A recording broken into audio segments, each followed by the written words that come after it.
So if you have your Bibles, Ephesians chapter 2, starting with verse 19, Paul says this, "Now therefore, you are no longer strangers and foreigners, but fellow citizens with the saints and the members of the household of God, having been built on the foundation of the apostles and prophets, Jesus Christ himself being the chief cornerstone, in whom the whole building being fitted and knitted together grows into a holy temple in the Lord, in whom you are also being built together for a dwelling place of God in the Spirit." If you were here last week, we did an overview of the entire section that starts in verse 11, which we're not going to do today. But I want to look at verse 19 down to verse 22 and do a quick review before we actually get into our passage. Paul is summarizing what he's been saying in verses 11 down to verse 18. And he says, let me tell you, here are these two groups, Jews and Gentiles, who have utterly hated each other, who just detest, they can't stand it, and yet he's bringing them together as one deal. So again, it's not Jewish Christian, it's not Gentile Christian, it's just Christian. And he says what he's been doing in himself, get this, in the person of Jesus, he has taken both groups, made them one, and now, this is so neat, now they are both the same, or they have the same citizenship. They are both citizens in the kingdom of heaven. And again, this is not Jewish Christian up here, Gentile Christian here, it's just Christian. Meaning there's no second-class citizens, there's no hierarchy, it's just people in love with Jesus. And so they're both citizens, and it says that they are members of this household of God, meaning two groups of people who utterly hated and despised each other are now family. And not like your family where you hate people in your family. I'm talking like real family where, I'm just kidding. I'm talking family. And not only that, but it says that he's taken these two groups of people and he's building them into a holy temple. Now, we looked at this last week, but there's this idea of, in our passage in verse 21, it says this whole building is being fitted together, and really it's a bad translation. It probably should be harmoniously framed together. And the idea of it is, here we have these two things, and we're literally fitting them together so they fit perfectly together. And the idea, the whole picture in this whole thing was the stone idea. Here you have this master mason, and he says, I'm going to build a rock wall, and I need to find stone. See, this is not a bricklayer who has the same size of bricks. This is not a bricklayer who has everything's formed out for him. This is a stone wall. And a stone builder, this mason dude, he goes over here to this huge pile of rocks and he says, I have a little space right here, and I need to find a stone that would fit perfectly for this space. And he looks through all the rocks and he chooses this one, and not chooses that one, and he finds the perfect rock, and he comes in and he puts it here, and he notices, it's about the right size, it's about the right shape, but there's a little thing hanging off the end. I got to take that off. So he chips that off and he fits it perfectly, and he makes this wall. And as we looked at last week, what is neat about this is, do you realize that here is Jesus, the master builder, and he has taken our lives like a wall, a stone wall, and he's choosing us specifically for a position in the wall. Which means that all the rocks are not the same. Which is the good news. Because you don't want to be like me, and I certainly don't want to be like you. But hey, that's okay. In fact, he chooses this rock that has different sizes and shapes, and that rock has a particular, special, perfect place for it to be in the wall. And do you realize that you could have been born in any generation over the last, say, 5,000 years? And yet, God specifically chose you for this day and age. As if to say, I have a particular section in the wall that you are going to fit so perfectly that I'm reserving the place in the wall for you right here. And he looked over at this pile of rocks and chose you specifically for this position in the wall.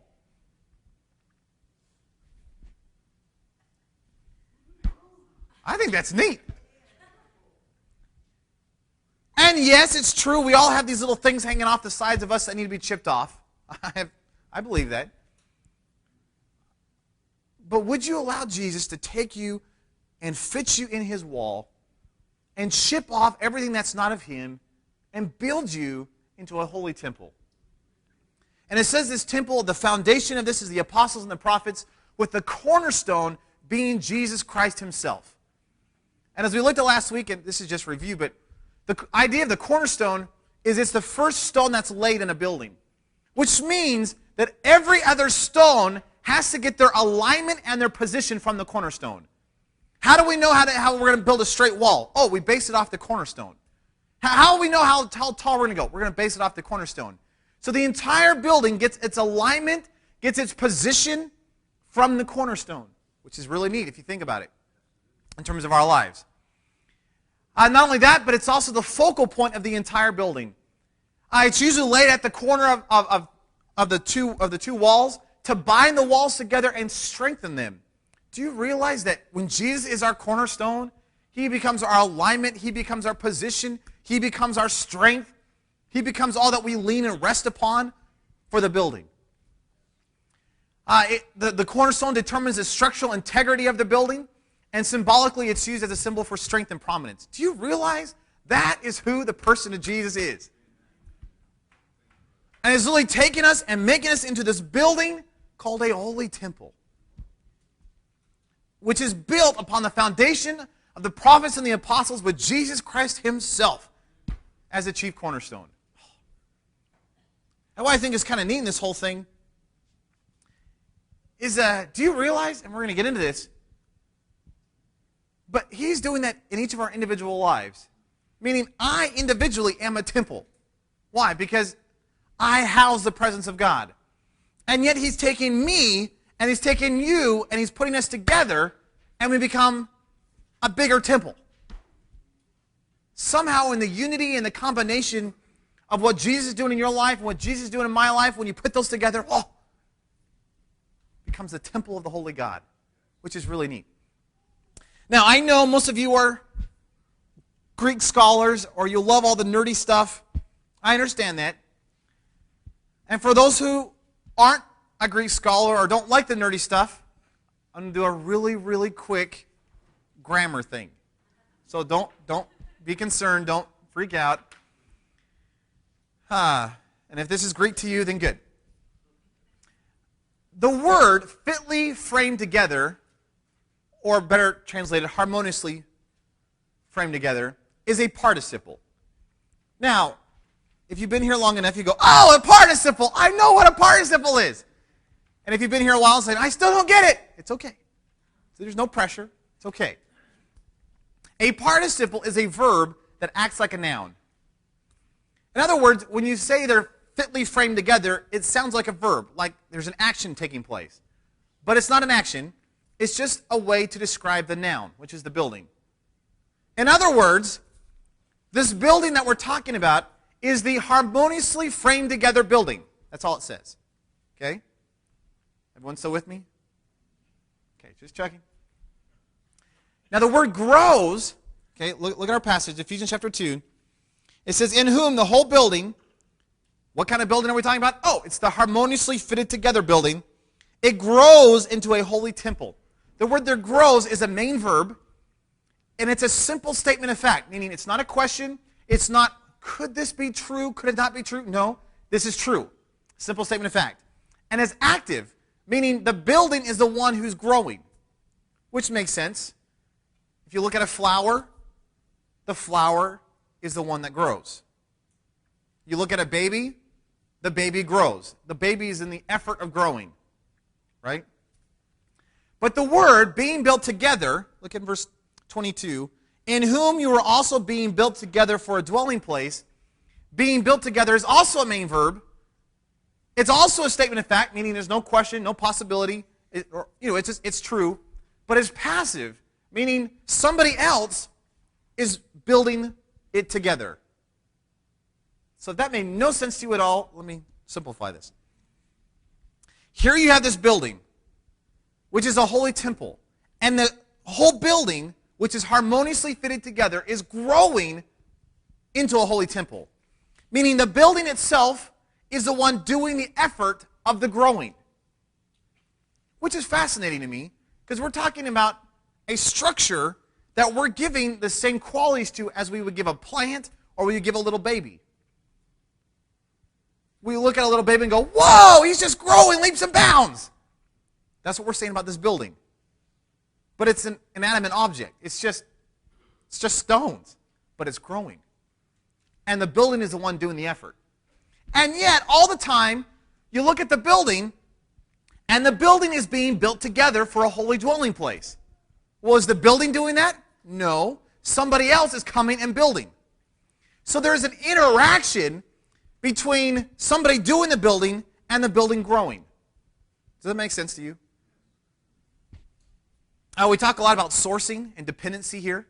The idea of the hand and the glove kind of thing. And at times, I've been wrestling through this. Sometimes I think we make it sound like you do nothing and Jesus does everything. Which is kind of true. But the picture that paints in my mind is, all right, I'm going to be a Christian. I'm going to be dependent upon Jesus. Great. I'm going to sit on my couch. And whenever Jesus decides to do something in my life, he can move me. Well, it's not really what we're talking about. What we're not talking about is, well, I'm going to go out and I'm going to produce it, and I'm going to have the effort, and da-da-da. That's not what we're talking about either. But somehow there's an interaction between the two where it's, I'm aggressively going after Jesus, which means I am moving forward. Was Jesus doing that? Well, yeah, he's pushing me. But there is something within me that I am moving. And yet at the same time, I'm responding, and Jesus is moving me too. See, I look like you guys. It doesn't make any sense. But yet there's this interaction where I'm a part of it, and I'm doing something, but I'm not doing it either. Here's an illustration. Probably one of the best illustrations I can come up with, but you're going to have to forgive me.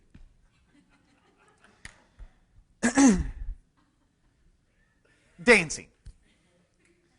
Now, I have two confessions. One, I can't dance. My second confession, I don't know how many people actually know this. I don't usually share this, so this is confession. This is real confession time. When I was in seminary, I had a friend who came up to me and said, Nathan, she's this great dancer. She loves ballroom dancing. She can dance. She came up and said, Nathan, I really, really want to take these dancing lessons. But in order to take these dancing lessons, you have to have a partner. And I want to know if you'd be interested. I said, Jenny, you don't understand. I don't dance. Not that I don't want to dance. I can't dance. This is impossible. I can't do it. She goes, Nathan, I've asked everybody else. Nobody else can do it. You're my last hope. Thank you. So could you please be my partner in my dance? I said, truth be told, I love ballroom dancing. I think it's majestic. I think it's just beautiful. I've always wanted to learn how to ballroom dance. And she was going to pay for the lessons. And I was like, sure, I will. But I'm telling you now, I can't dance. So she signs us up, and she comes back to me and says, Nathan, I need to confess something to you. It's not just dancing lessons. It's actually Argentinian tango dancing lessons.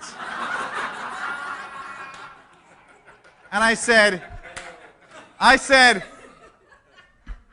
okay. What does that mean? She goes, well, Nathan, you need to understand this is supposed to be the most sensual form of couples dancing.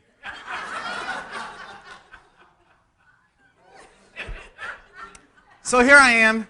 I'm in seminary. I don't do sensual. And for most of my life, I've had a very strict governance on my whole dating life. And I don't just go out and have dates with women.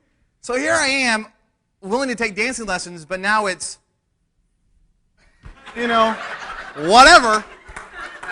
And so I look at Jenny, I says, I don't know if I can do this. She goes, but you understand, this is basic lessons. Shouldn't have anything to worry about. Okay. So we go and we take dancing lessons. And, the first lesson was teaching how to walk. I thought I knew how to walk. But apparently in dancing, walking's different. So we learned how to walk. And then the next lesson, we know how to hold each other. And we know how to... Do you know what? By the end of the lessons, I had so much fun. And it really was not that sensual. Thank you, Jesus. I'm sure when you get more into advanced classes, it probably could be. But it was so fun. And I can't dance. But do you know what's neat about ballroom dancing? Is that there is a freedom in the middle of a structure. And what I mean is, as the man, you are the lead. And here you are, and you hold the lady, and whatever you do, the lady responds to you. She doesn't know where you're going. Most of the time, you don't know where you're going. At least I didn't. But you take a step, and she takes a step. And there's a structure, there's a step to it. There's a way you do Argentinian tango, but yet there's a lot of freedom in it, and you can do all these little special things whenever you wanted to. It's a lot like Jesus. And the reason I say that is, in Argentinian tango, you are close. Almost too close. And when you dance, you literally, this is why I'm asking your forgiveness, because this is just all weird and awkward for me, but she's here, right here. And when you step, I step literally right into her. And she has to know that right as I step, she has to move her foot back. Well, how does she know that? Oh, well, there's a sensing of the leader. And she responds to the movement of the leader in her own movement. So as I step into her, she steps back. And then I step into her and she steps back. And somehow, and I don't know how this works. It still doesn't make sense to me. But somehow, the light pressure that I would move one direction, she would know what I was going to do, and she would respond to that. And she would and somehow we could dance, and it could be a close dance because she was responding to my movement. Well, was she dancing? Yeah, she was dancing. But she was also responding to the leader, to the man, as he was. Does that make sense? And somehow in the interaction with Jesus, it's like that. Where, yes, I'm the building that's growing, but he's also building me. And there's an interaction to such a level where, am I dancing? Yes, I'm dancing. Could I decide to do something else? Yes, I could. But somehow, as I respond to his pressing, I just respond. And somehow in that interaction, it becomes this beautiful dance, and we call it Christianity. It's a tango of love.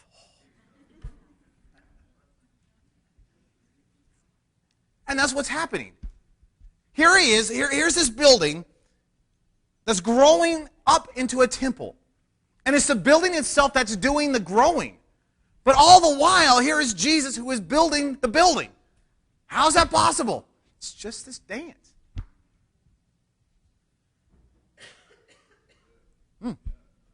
I think that's neat. So what I want to do, it says that this building is the temple, that we are being grown up into a temple. So this morning, I just want to look at the idea of the temple with you. I know this is going to be hard to see. This is a picture, a diagram of the temple. And all those little tiny things scattered around are supposedly people. But here you are. You walk up into the main court, and there's this huge court. It's the court of the Gentiles. It's where the buying and the selling took place when that was going on. And you see these little pillars about halfway back, and you go through there, and that becomes the court of the priests, where they would do all the sacrifices, where they would do the washings and that kind of thing. And you see that really tall thing in the back, that would be the Holy of Holies, where there's this little entrance section, like the little foyer, where the priest would go every day and burn the incense and light the candles. But then there's this big curtain separating the little foyer from the back area, where the Holy of Holies was, where it says the presence of God dwelt, where the Ark of the Covenant resided. If you want another picture, here's one.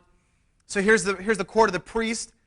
You see this big altar thing on the left side, and actually on the top of that, there's some people standing on top of that with the smoke. And on the right side is the big wash basin with all the ox, and there's people down there. And Then you have the Holy of Holies standing in the middle. It says that we are being built as a temple. And obviously the temple that he's referring to is the old Jewish temple. Now, when you get into this idea of the temple, do you realize that the temple was specifically used for certain things? Or when you thought of the temple, you went, oh, this temple makes sense, or for these specific reasons. So I want to give you just a list of a few things that the temple was known for, which is what we're being grown up into. So number one, it's the idea of being set apart and holy. Do you realize that in the Jewish mind, the temple was the most holiest thing in the entire universe? I think I've said this before, but in the Jewish mind, how they understood the holiness of the temple was they used to illustrate it in terms of the gradients of holiness, if you will. Meaning, you look at the universe, and each of these little specks of light are actually galaxies. Okay? So the Milky Way galaxy is probably there somewhere. Now, obviously, this is not a real picture. This is just a digital thing. But that's what it looks like from what we know. And out of all the entire universe, do you realize that God chose one galaxy to be more holy than any other galaxy? It's called the Milky Way galaxy, which this is the nearest galaxy to us, and supposedly obviously it's kind of hard to see our own galaxy, but most astronomers think that our galaxy probably looks similar to this. So this is an actual picture of a real galaxy, the nearest one to us. Ours probably looks like that. Every little tiny dot you see in there is a star or a sun. Did you know that in the Milky Way galaxy, there are supposed to be, they estimate, over 200 billion stars? Do you know how many 200 billion is? It's a lot. If you think about our one star, our sun, has an entire solar system about it. Just in one galaxy, and they think there's billions of galaxies. I mean, there's probably billions of galaxies in the infinite area of space. And of the billions of galaxies, each galaxy holds billions and billions and billions of stars and solar systems. Isn't that insane? Do you realize how winky-dink we are? Whew. But out of the entire universe, God chooses one galaxy called the Milky Way galaxy to be more holy than every other galaxy. This is really hard to see. There's actually a road on the bottom, and this is what the Milky Way galaxy looks like from Earth when there's no stars. I mean, there's no lights around and stuff. I mean, it's just beautiful. Oh, beautiful. But he chooses the Milky Way galaxy to be the most holy galaxy in the entire universe. And out of the entire Milky Way galaxy, do you realize that he chooses one solar system to be more holy and set apart than every other solar system? That out of the 200 billion supposed stars in the entire galaxy, he chooses one to say, I'm going to make that more holy, set apart than every other star. Then out of the entire solar system, and I'm still including Pluto in my planet list, even though the astronomers took it out, which really drives me nuts because it's still a planet.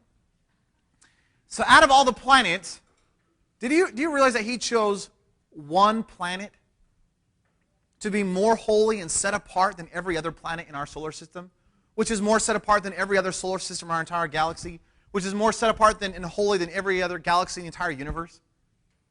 And out of the entire Earth, do you realize that he chose a winky-dink section of the planet called Israel? Do you know how big Israel is? It's smaller than my fingernail on a map. Sorry. Should preface that. Which is right there. I don't know if you can see the little red arrow, but it's right there. It's just this little tiny strip of land. Like, who cares?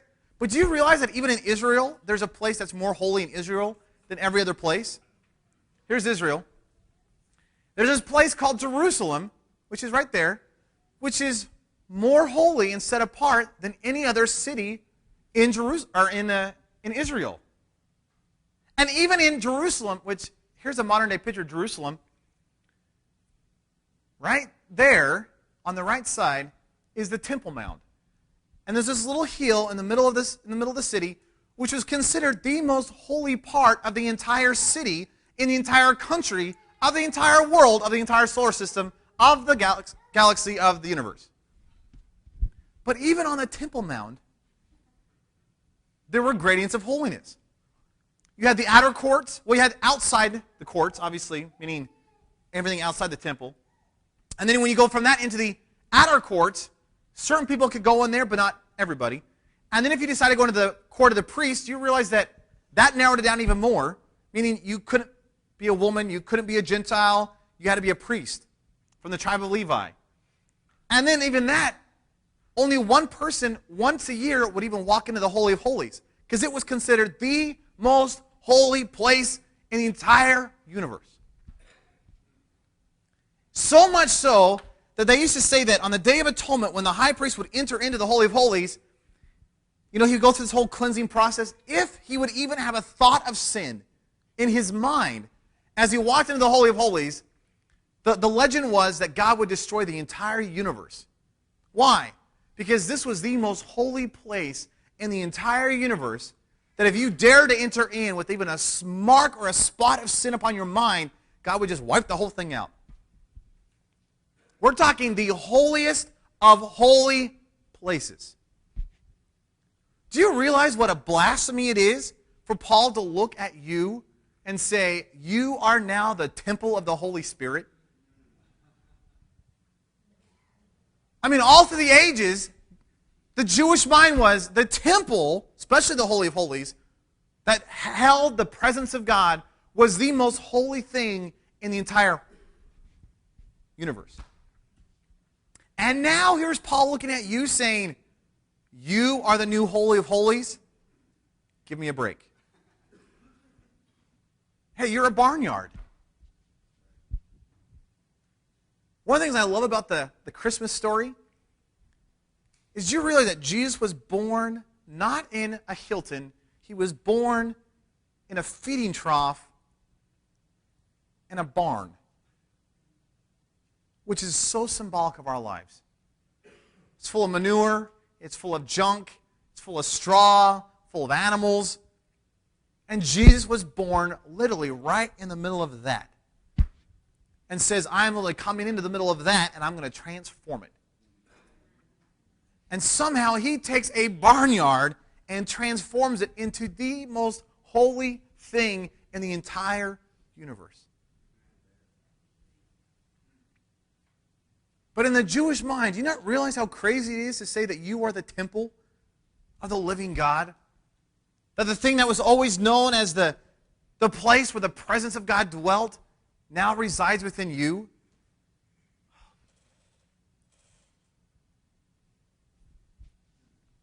But the temple was set apart and holy, meaning it was different other than everything else. It wasn't like the world. It was other than, set apart, holy, consecrated. Here's just a couple of verses. Exodus chapter 40, verse 9. God is speaking through the prophet Moses, and he says, and you shall take the anointing oil and anoint the tabernacle and all that is in it, and you shall hallow it and all its utensils, and it shall be holy. Do you realize that everything in the temple was considered holy? Why? Because it was set apart for a specific use, which is for God. Leviticus chapter 11, verse 44.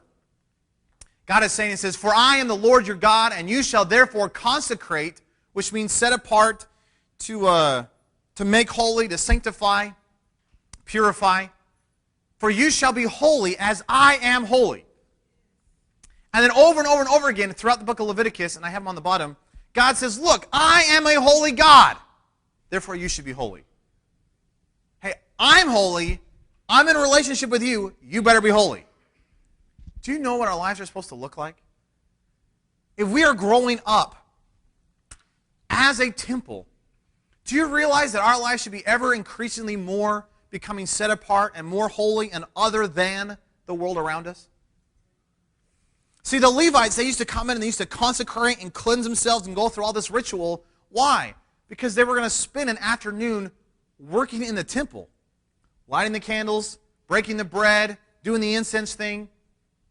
And they had to cleanse themselves and be purified of all the sin in order to work in the temple for an afternoon.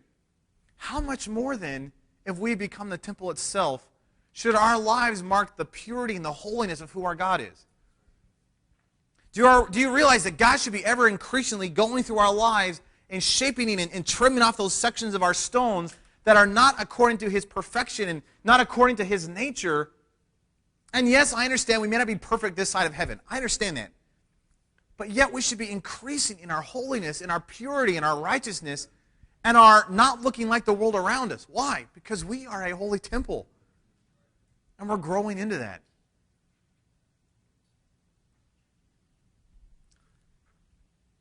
Second idea, not only is it this idea of being set apart and holy, but the temple was a place of prayer. You look at Mark chapter 11, verse 17. Jesus is speaking and He says, "Is it not written, my house shall be called a house of prayer for all the nations, but you have made it a den of thieves." And what He's doing is He's quoting this passage from Isaiah and Jeremiah, but look at this passage from Isaiah. Isaiah 56:7. "For my house shall be called a house of prayer for all the nations." Do you realize, this is so stunning to me, the Israelites in their mind said, "Oh, God is speaking to us, we're cutting everybody else off." And yet, all along, God said, do you realize that the Jews were supposed to be the avenue to bless the entire world? And the temple that God set apart as holy was supposed to be the house where the entire nation and world could find a place of refuge, a place of safety, and a place of prayer. Wouldn't it be fascinating if your life was that same way?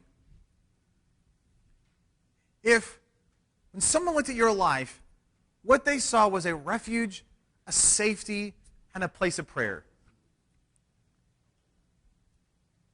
See, in my mind, a Christian life is one where someone, even if they're not a Christian, could look at you and go, I know that when I'm in a troubled moment, I can walk up to you and say, would you pray for me? Because you're a house of prayer. And perhaps more than that, the idea of a house of prayer, we talk about the idea of practicing God's presence. Do you realize that the prayer that was offered in the temple was continuous? That Paul says pray without ceasing, that there's never a moment where prayer is not being issued forth. Which does not mean we're just sitting there going, Jesus, Jesus, oh Jesus, Jesus, Jesus, Jesus, hey Jesus, Jesus, Jesus. Not that. But your whole life and the flow and the tone of your life is just one of communion and richness with Jesus, so that when someone encounters you, they just go, whoa, it's a house of prayer. That all that is spilling out of you is just intimacy. All that's spilling out of you is communication, a richness of a relationship between you and Jesus. And people can somehow find a refuge and a safety in that. Can that be said of you?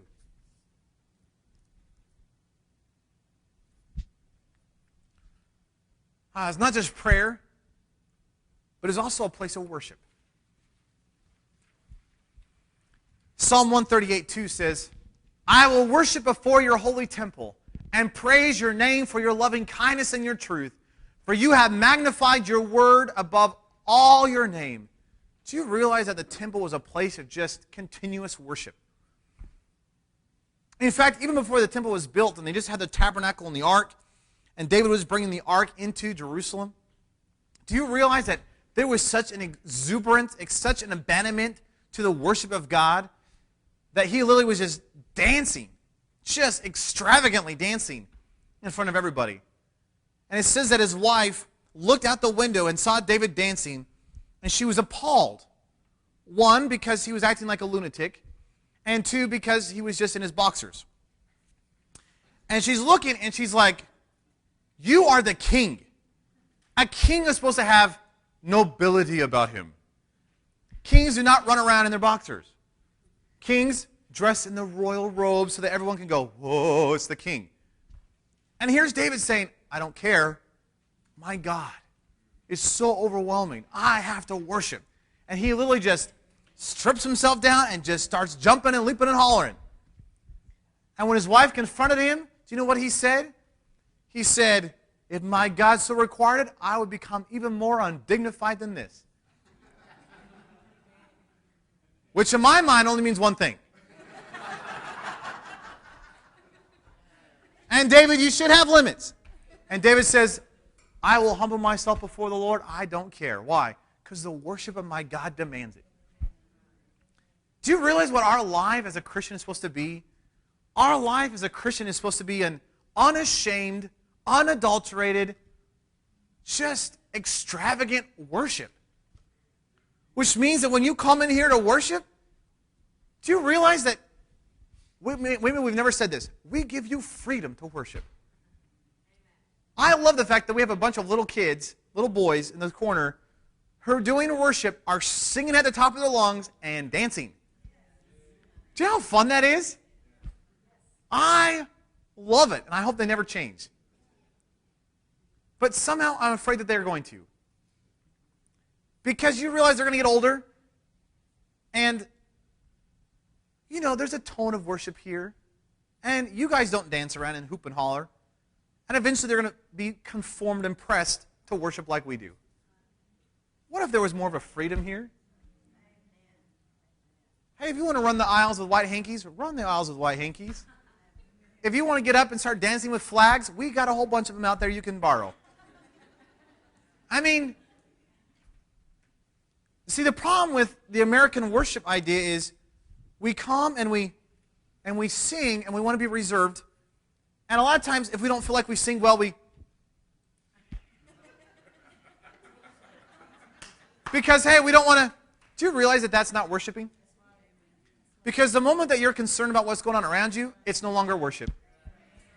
Worship is when you see Jesus as He is, and you just can't help but just, Jesus, I don't care if I have the worst voice in the entire world, I'm belting it out. And I know that this is a Nazarene church, but if you want to dance, I give you permission. In fact, you can take both feet off the ground if you want to. But seriously, our life is supposed to be one of worship. Which does not mean you sit in a little corner and just sing a song. There's a freedom about worship, and there's this focus upon Jesus, and there's this abandonment to who He is, and you're just, I've got to worship You. And I don't care if anybody else hears me or sees me, because you're not doing it for them, you're doing it for Jesus. What if your life looked like that? Revelation chapter 11 says, Then I was given a reed like a measuring rod, and the angel stood saying, Rise and measure the temple of God and the altar and those who worship there. Do you realize that the temple was a place of worship? Which means that your life is supposed to be a life of abandonment, of worship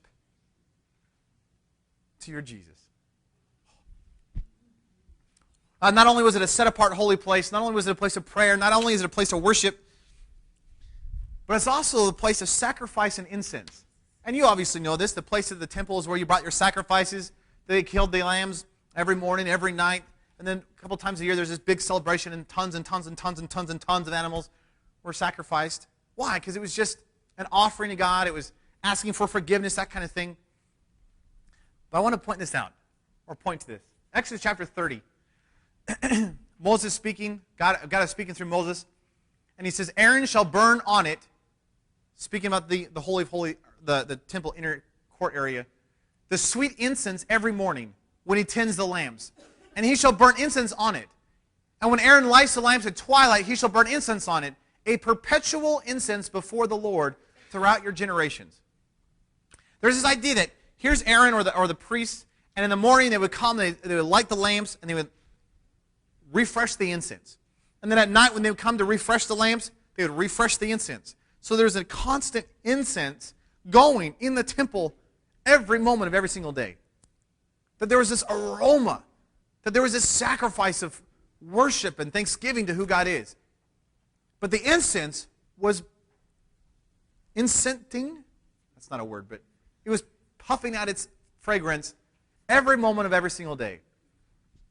Do you know what Paul says in the New Testament? Look at this, Ephesians chapter 5. Therefore be imitators of God as dear children, and walk in love as Christ also loved us and given himself for us, an offering and a sacrifice to God for a sweet-smelling aroma. And obviously what Paul is doing, he's saying, here's Christ. He's been put upon the altar, and just as the sacrificial lambs on the altar gave a fragrant odor to God, so Jesus was a fragrant, sweet-smelling aroma to who God is. But he ties on to the very beginning of that saying, that's supposed to be your life too. In fact, when you go into Corinthians chapter 2, Paul says, now thanks be to God who always leads us in triumph. Oh, I love that. In Christ. And through us diffuses the fragrance of his knowledge in every place. For we are to God the fragrance of Christ among those who are being saved and among those who are perishing. To the one we are the aroma of death leading to death, and to the other the aroma of life leading to life. And who is sufficient for these things? Do you realize what Paul calls you? He calls you a diffuser of the sweet-smelling aroma of Christ. Wouldn't it be interesting if your life had the fragrance of Jesus about it every single day, all day long, all throughout the rest of your life? That there wasn't a moment in your life where there wasn't a sweet-smelling aroma uttering forth. That constantly, overwhelmingly, all the time in your life, when someone came up to you, they just went, whoa, whoa, smells like Jesus. And to some it smells like death, and to some it smells like life. But would you have the stench of Jesus about you?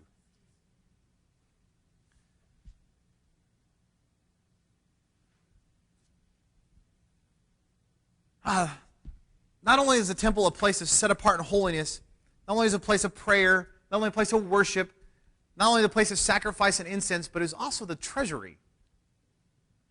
A lot of times, most communities, because the most holy, set-apart thing in the community was the temple, and usually it was the most protected thing in the community, it's where they store all their treasures, which is also true in Jerusalem.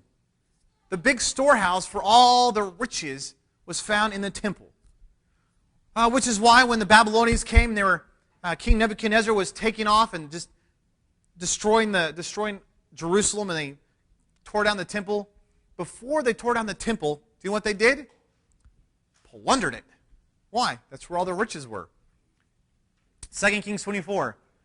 And the king of Babylon carried out from there all the treasures of the house of the Lord and the treasures of the king's house, and he cut in pieces all the articles of gold which Solomon, the king of Israel, had made in the temple of the Lord, as the Lord had said. That literally found in the temple were all the treasures.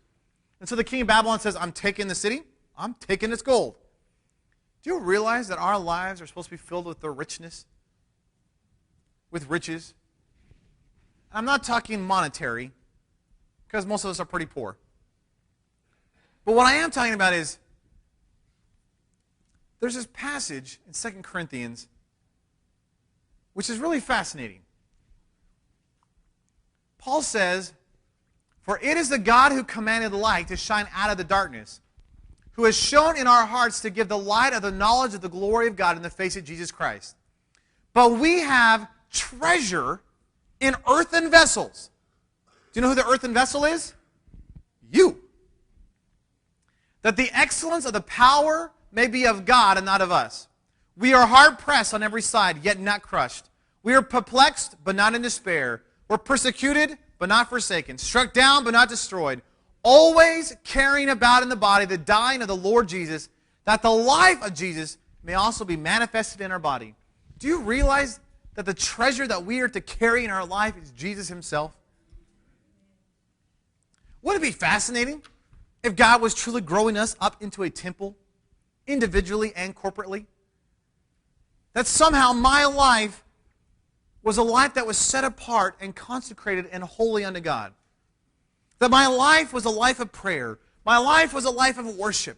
My life was a life of sacrifice. Romans chapter 12, verse 1 and 2. I beseech you, brethren, in view of God, to offer your bodies as a living sacrifice, holy and pleasing unto God. For this is your spiritual worship.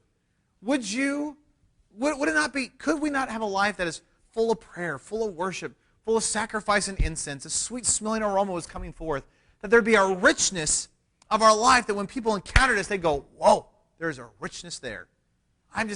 Every time I encounter that person, I'm just overwhelmed by the riches that are just coming out of his life. In fact, they just seem to spend extravagantly on everything. Not monetarily, spiritually. Are you known for that? Do people look at you and go, oh, that's just like you? Because that's the life of a Christian who's growing up into a holy temple. Really quick. He says in verse 22 that we are being built together for a dwelling place of God and the Holy Spirit. You understand, obviously, that the temple and the dwelling place are the same thing. Because the temple was the dwelling place in the Israelite mind. That the Holy of Holies, where the ark rested, was the place that God lived. And it was supposed to be for relationship. Now, albeit it was a distant relationship, but God said, hey, I want to draw you in. I want to have relationship and fellowship with you, so come to the temple. Which should make sense to you that when Jesus one time came to the temple and he looked around and he saw all these people buying and selling things, he got a little angry. Why? Because they were taking that which was profane and bringing it into the very place that was supposed to be holy and set apart. The place that they were taking all this junk of the world and putting it in the very place that was supposed to be a place of prayer and worship. So you know what Jesus did? He takes this cord, makes this cord, this whip, comes in and just drives out the people, turns over the tables, releases the doves, and just scatters the money. And why did he do that? Why was he so angry? Because the temple was being defiled. And he says, this is not supposed to be happening here. Why? It's against the nature of the temple. And then he makes that grand statement. He says, then he went into the temple and began to drive out those who bought and sold in it, saying to them, it is written, my house is a house of prayer, but you have made it a den of thieves. Can I ask you a question? What is it in your life that is profane and that you have brought in that is not according to the nature of the temple that needs to be driven out?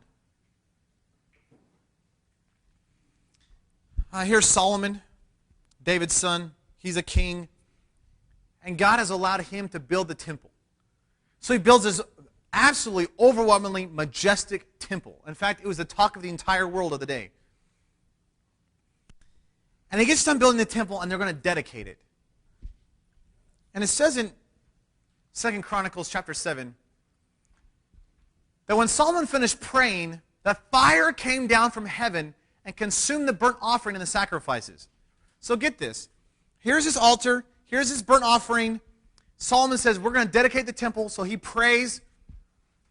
As soon as he says, amen, they didn't light a fire. Just like Elijah, this fire comes down out of heaven and consumes the sacrifice and burns up everything. Now get this. And the glory of the Lord filled the temple. So much so that the priests could not enter into the house of the Lord to minister because the glory of the Lord had filled the house of the Lord. Could you imagine how thick the presence of the Lord had to been for someone not to walk into the temple? Could you imagine that the presence of God being so heavy that here's a priest going, oh, apparently we need to go in and minister. So they try to walk in and it's like, we'll come back later. Why? Because the presence of God was so thick and heavy upon the place. And it goes on to say that when all the children of Israel saw how the fire came down and the glory of the Lord on the temple, they bowed their faces to the ground on the pavement, and they worshipped and praised the Lord, saying, for he is good and his mercy endures forever. Then the king and all the people offered sacrifices before the Lord. And King Solomon offered a sacrifice of 22,000 bulls and 120,000 sheep. So the king and all the people dedicated the house of God. Talk about extravagant worship.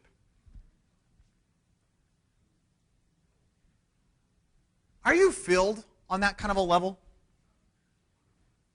I'm not asking if you're a Christian. Fine, you're a Christian. What I'm asking you is not, are you filled with Jesus? Fine, you're filled with Jesus. I'm asking you, is the presence of Jesus so thick on your life like this? Well, how does it take place? I think I would not be stretching the text too much to say, I think fire needs to come down from heaven on your life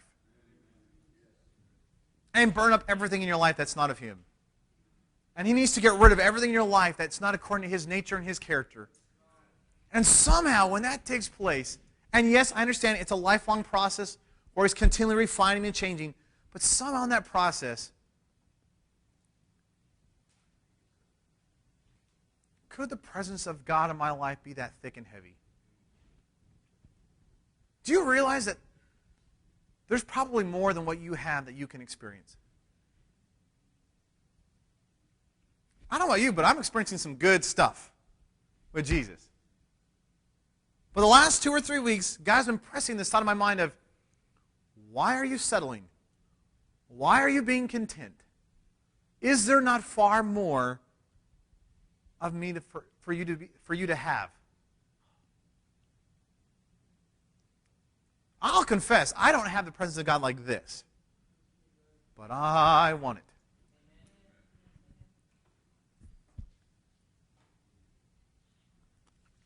Do you realize that everything in our life that is not according to Him needs to go?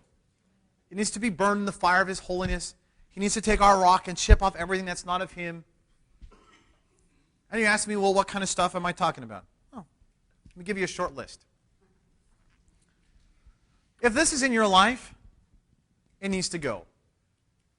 And I understand you probably can't do it, but He can, in the fire of His holiness. But any level of impurity, any fear, any jealousy, greed, envy, hatred, selfish ambition, worry, anxiety, sexual immorality, pride. In fact, open up Galatians 5 and read the fruits of the flesh. They have to go. Romans 1, chapter 28 says, and even as they did not like to retain God in their knowledge, God gave them over to a debased mind. Meaning, they chose the things of the flesh, and God said, fine, have them. But listen to the things that have to be removed. To do those things which are not fitting, being filled with all unrighteousness. So here's the list. And obviously this is not a complete list. This is just allowing the Holy Spirit to push at you. Sexual immorality, wickedness, covetousness, maliciousness, envy, murder, strife, deceit, evil-mindedness. They are whisperers, backbiters, hatred of God, violent, proud, boasters, inventors of evil things, disobedient to parents, undiscerning, untrustworthy, unloving, unforgiving, unmerciful, who, knowing the righteous judgment of God, that those who practice such things are deserving of death, not only do they do them, but they approve of those who practice. Do you realize that any level of impurity in our life has to be removed? That God is wanting to take our life and form it up to His character, His nature. What is in your life that does not measure up? Don't justify it. Well, it's not really that big of a deal. Nobody knows about it. It's just once in a while. No, it's junk. And He wants to cleanse you. Why? Because His temple is a set-apart, holy, sacred thing. That's not to be marred, not to be tainted, not to be influenced by the world around it. It is supposed to be the holiest thing in the entire universe. Is that true of your life? I read a book some time ago by Randy Alcorn called Safely Home. It's this phenomenal book on persecution and just this great fiction book. There's a statement that he makes in the book. It's this: real gold fears no fire. Real gold fears no fire. Why? Because if it's real gold, it's never going to change. It may be melted down and brought back, but it's gold. It doesn't become less. Only when it's not real gold and it has a bunch of impurities does it fear fire. Why? Because the moment it gets in the fire, the impurities come to the top, and the refiner smooths off the dross so it can become pure gold. But it could be painful to get rid of your impurities. But real gold fears no fire. In fact, it invites the fire in. Can I ask you, over and over and over again, throughout the Old Testament and even the New Testament, the Spirit of God is symbolized by fire. And He wants to come into your little temple and purify you of everything that is not of Himself. Would you let Him do it? And we understand it may be a process, but the impurity is not supposed to be there. Would you let Him refine your life so that you can come out as pure gold that actually welcomes the fire? Pray with me. Jesus, it's just mind-boggling to me that you would take a stable, a barnyard like me, and want to cleanse and change it to become the most holy thing in the entire universe. Not because I am holy, not because I am righteous, not because there's anything good within me, but because your presence wants to indwell me. Jesus, I must confess this morning that, all right, I'll be called a temple, but when you get down to it, Jesus, I don't know how set apart and holy and consecrated and sanctified I am. In truth, I have times of prayer, but man, my life is not a continuous flow of prayer. Yeah, I worship and I sing songs, but I usually hold back and I'm usually kind of reserved, and sometimes I just mouth them because I don't want people to hear my voice, and I'm not unabandoned in my worship. My worship's not 24 hours a day. Yeah, all right, there's a stench coming out of my life, but not sure it's you. I mean, okay, I might have some riches, might have some treasures, but if you were to count it out, maybe just be a few coins. Jesus, what would it look like if you got a hold of my life? And you, the most holy thing in the entire universe, came to indwell the most unholy thing in the entire universe, and somehow by you coming and indwelling me, you would make me holy. But somehow by you coming in and possessing me in intimacy, then I can have a relationship with you, somehow that you and the fire of your righteousness, the fire of your holiness, could come and purge and cleanse everything in my life that's not according to your nature and according to your character. Jesus, is that possible? I have to believe it. You said it is. And you cannot lie. So Lord, would you take this little temple and would you consecrate it? Would you make it holy for your service, for your pleasure? Make my life a life of prayer. Make my life a life of worship. Make my life a living sacrifice, a sweet aroma to you and the world around me. Take my life and fill it with the treasure of yourself. Take my life and anything that does not measure up. Let me not justify it. Hey, don't let me get away with it. Don't let me just hide. Purify me. And as a refiner purifies gold, Lord, would you heat the fire up as hot as it will go and throw me in? And yeah, it may hurt for a while, but Jesus, remove the impurities in my life. Anything that's not of your nature, oh, Jesus, remove it. Heads are bowed. Where are you? Are you more of a barnyard than a temple? Would you embrace Jesus? Do you pray sometimes, but your life's not really a life of prayer? Oh, would you embrace Jesus? Is your life one of unashamed, overwhelming, unadulterated worship? Would you embrace Jesus? Could someone look at your life and say, whoa, you are filled with the treasures of Jesus? Jesus just oozes out everywhere over your life. Or do they hear criticism? Do they hear frustration? Are they faced with anger? Do they hear worry? they see sexual impurity? Or are you a holy temple unto the living God?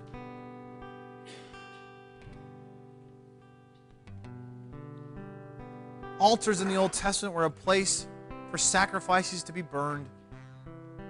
And no, nothing special about all our altars, and no, we're not going to light you on fire, but would you be willing to get out of your seat, come and kneel and say, Jesus, make me the man or the woman of God that I'm supposed to be, that you are desiring for my life, that you are wanting to pull off.